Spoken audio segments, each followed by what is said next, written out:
إن الحمد لله والصلاة والسلام على رسول الله أما بعد সম্মানিত দর্শক শ্রোতা মণ্ডলী, শুরুতেই মহান আল্লাহ সুবহানাহু ওয়া তাআলার দরবারে অসংখ্য অগণিত শুকরিয়া জানাই যে মহান আল্লাহ রাব্বুল আলামিন আমি আপনাদেরকে আজকের এই কোরআন এবং হাদিসের মাজমায় মাহফিলে আসার এবং বসার সুবর্ণ সুযোগ দয়া করে তৌফিক ভিক্ষা দান করেছেন। এজন্য আসুন আমরা সবাই আমাদের সকলের হৃদয়ের সবটুকুন আবেগ অনুভূতিকে উজাড় করে দিয়ে সমবেত কণ্ঠে বলি আলহামদুলিল্লাহ। অসংখ্য অগণিত দরুদ ও সালাম আল্লাহর সৃষ্টির প্রধান আকর্ষণ বিশ্বসভার সভাপতি শামসুল হিদায়াত বদরুদ্দুজা নূরুল হুদা হাবিবে খুদা হুজুরে আকরাম নূরে মুজাসসাম নূরুন আলা নূর সৈয়দুল মুরসালিন ইমামুল মুরসালিন খাতামুন নবীন ওয়াল মুরসালিন আফতাব নবুওয়াত শাহনশাহ রিসালাত সুলতানুল মদিনা সৈয়দিনা হাবিবিনা মাওলানা মুহাম্মদ মুস্তাফা সাল্লাল্লাহু আলাইহি ওয়াসাল্লামের উপর আল্লাহ জাল্লা যিকরু, যাকে আজ থেকে ১৫০০ বছর আগে সর্বশ্রেষ্ঠ ও সর্বশেষ নবী ও রাসূল হিসেবে প্রেরণ করেছেন, যার পরে আজ পর্যন্ত পৃথিবীতে অবশ্যই কোনো প্রকারই নবী কিংবা রাসূল আসে নাই, এখনো নাই, কিয়ামত পর্যন্ত আসবে না। নূর নবীজি মুহাম্মদ মুস্তাফা সাল্লাল্লাহু আলাইহি ওয়াসাল্লামের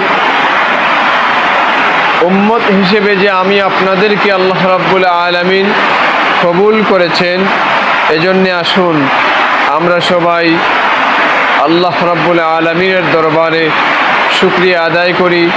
আমরা সবাই বলি আলহামদুলিল্লাহ। প্রিয় দর্শক শ্রোতা মণ্ডলী, আজকে আমরা কথা বলবো ওয়াদা পালন নিয়ে। ওয়াদা পালন একটি গুরুত্বপূর্ণ বিষয়। এ ব্যাপারে মহাগ্রন্থ আল কুরআনুল কারিমার সূরা বনি ইসরাইলের ৩৪ নম্বর আয়াতে মহান আল্লাহ সুবহানাহু ওয়া তাআলা ইরশাদ করেছেন, ওয়া আউফু বিল আহদ, অর্থাৎ তোমরা প্রতিশ্রুতি পালন করবে।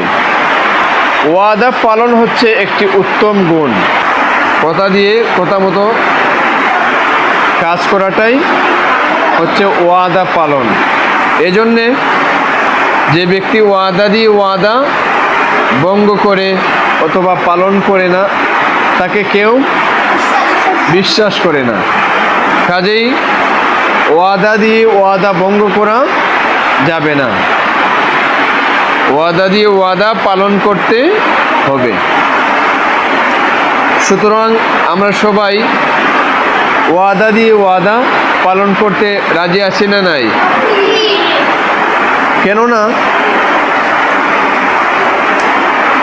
এ ব্যাপারে নূর নবীজি মুহাম্মদ মুস্তাফা সাল্লাল্লাহু আলাইহি ওয়াসাল্লাম ইরশাদ করেছেন, সুনান তিরমিজির ১৯১৮ নম্বর হাদিস, আল্লাহর হাবিব সাল্লাল্লাহু আলাইহি ওয়াসাল্লাম ইরশাদ করেছেন, ওয়াদা দিলে ওয়াদা পালন করতে হবে। ওয়াদা দিলে ওয়াদা, এজন্যে আল্লাহর নির্দেশ হচ্ছে তোমরা ওয়াদা পালন করবে। প্রতিশ্রুতি কি পালন করবে? ওয়াদা পালন করবে। আল্লাহর হাবিব সাল্লাল্লাহু আলাইহি ওয়াসাল্লামও নির্দেশ দিয়েছেন যে ওয়াদা দিলে ওয়াদা পালন করতে হবে, ওয়াদা ভঙ্গ করা যাবে না। ওয়াদা ভঙ্গ করাটা মুনাফিকের আলামত। মুনাফিকরা কি করে? ওয়াদা দিয়ে ওয়াদা পালন করে না, ওয়াদা ভঙ্গ করে। এজন্যে আমাদের মানুষকে যখন সময় আমরা কথা দিব, কথা দিয়ে কথা রাখতে হবে। আমরা এমন কথা দিব না যে কথা দিলে কথা রক্ষা করা যায় না। আমরা চেষ্টা করব যে আমাদের কথা অনুযায়ী যাতে করে আমাদের কাজগুলাও হয়। কারণ একদিকে আল্লাহর নির্দেশ ওয়াদা দিয়ে ওয়াদা পালন করতে হবে, অন্যদিকে আল্লাহর হাবিব সাল্লাল্লাহু আলাইহি ওয়াসাল্লামের নির্দেশ যে ওয়াদা দিলে ওয়াদা ভঙ্গ করা যাবে না, ওয়াদা পালন করতে হবে। বলেন না সুবহানাল্লাহ। আর কেউ যদি ওয়াদা দিয়ে ওয়াদা ভঙ্গ করে, কথা দিয়ে কথা রাখে না, তাহলে ওই ব্যক্তি তার মধ্যে কি হয়ে যাবে? মুনাফিকের আলামত পাওয়া যাবে। মুনাফিকের অনেকগুলো আলামতের মধ্যে একটি আলামত হচ্ছে মুনাফিকরা কি করে? কথা দিয়ে কথা রাখে